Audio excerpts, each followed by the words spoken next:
Quem um dia poderia imaginar que eu chegaria aqui e diria para vocês que um dos nossos maiores problemas em questão de nação é o judiciário brasileiro.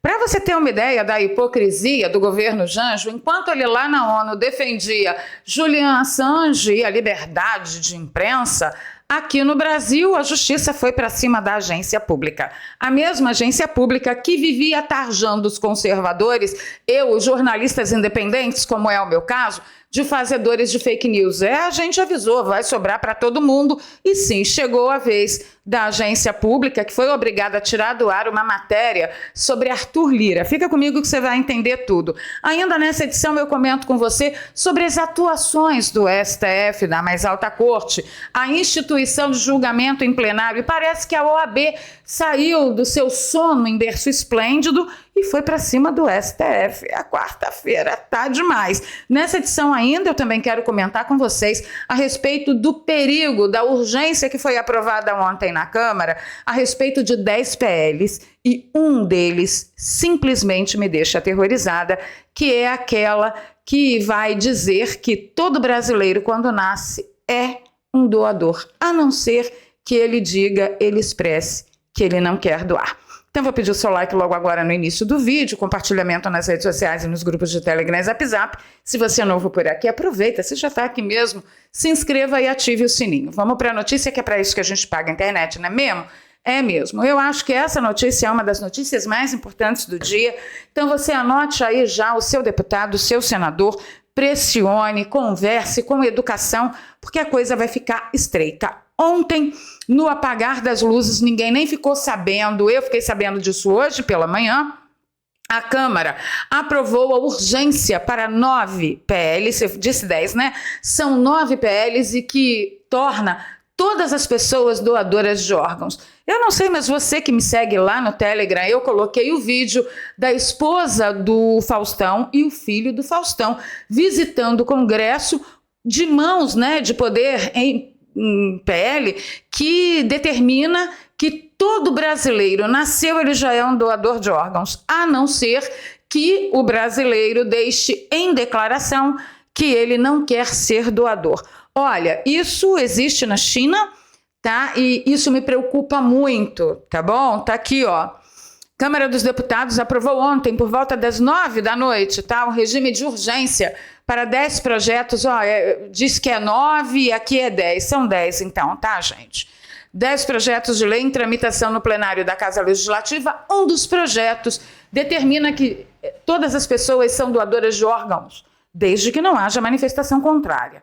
Ou seja, se você saiu de casa em direção a um cartório para fazer a declaração que não quer ser doador, no meio do caminho você sofre um acidente e não deu tempo de você fazer a sua declaração oficial, que eu ainda não sei em que formato que seria essa declaração, seus órgãos serão doados compulsoriamente, se é que você me entende, tá bom? Então, fale com o seu deputado, fale com o seu senador, isso me preocupa em demasia.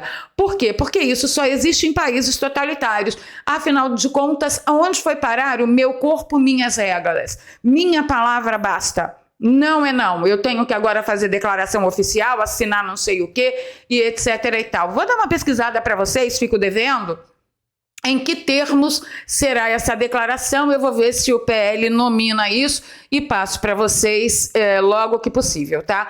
Outra ação que eu tenho que comentar com vocês é sobre o marco temporal que será analisado no STF e também está sendo analisado no CCJ do Senado, na CCJ do Senado, tá? Quem traz a notícia é a doutora Flávia Ferronato e ela diz o seguinte: no primeiro, no STF, deve prevalecer a tese contrária ao marco temporal, que diz que toda terra que teve indígena até 1980, mais ou menos, década de 80 ali, né, era do indígena. Depois disso, você não pode mais dizer que um dia alguém esteve lá, um indígena esteve na Avenida Paulista, ok? Essa é a tese que deverá ser sustentada pelo STF. Já na CCJ, o relator é o senador Marco Rogério e ele deve dar um parecer contrário. Bom, o negócio é fazer as apostas, porque se suspender o julgamento, o STF, ele mostrará preocupação ao legislar e levantará uma bandeira branca, preocupado com a resposta do presidente do Senado, que já deixou claro que esse assunto também é do Legislativo. Se o STF julgar antes, estará aí mais uma vez cuspindo, escarrando, pisando em cima e limpando o pé da cara do Congresso. Façam suas apostas. Você acha que vai dar o quê? Uma outra coisa que é bem importante, tá? Olha só que belezinha. Rosa Weber, ela agendou o julgamento para aquela operação que interrompe a vida do bebê nos ventres de suas mães para o plenário virtual do STF, da mesma forma como o STF também resolveu colocar o julgamento dos réus dos atos do dia 8 de janeiro para o plenário. Gente, se virar moda, danou-se, agora danou-se mesmo, né? E novamente lembrarei a vocês que esta foi a declaração de Janjo, a intenção de que os votos dos ministros pudessem ser preservados para que o ministro não fosse hostilizado e, na minha humilde opinião, não tivesse que dar aí satisfações a respeito de seus atos. Então, já foi os atos do dia 8 de janeiro, agora o negócio da interrupção ali da vida dos bebês na barriga das mães, também, e o Brasil que vai para frente. Ocorre que parece que a OAB, ela saiu, né, do sono eterno em berço esplêndido. Então, o que aconteceu? A OAB foi para cima do STF. No documento, a OAB aponta que o julgamento virtual dos atos do dia 8 de janeiro, compulsório, sem concordância das partes, viola o devido processo legal e contraditório e o direito de defesa. Abro aspas para a declaração da OAB. Diante da relevância, excepcionalidade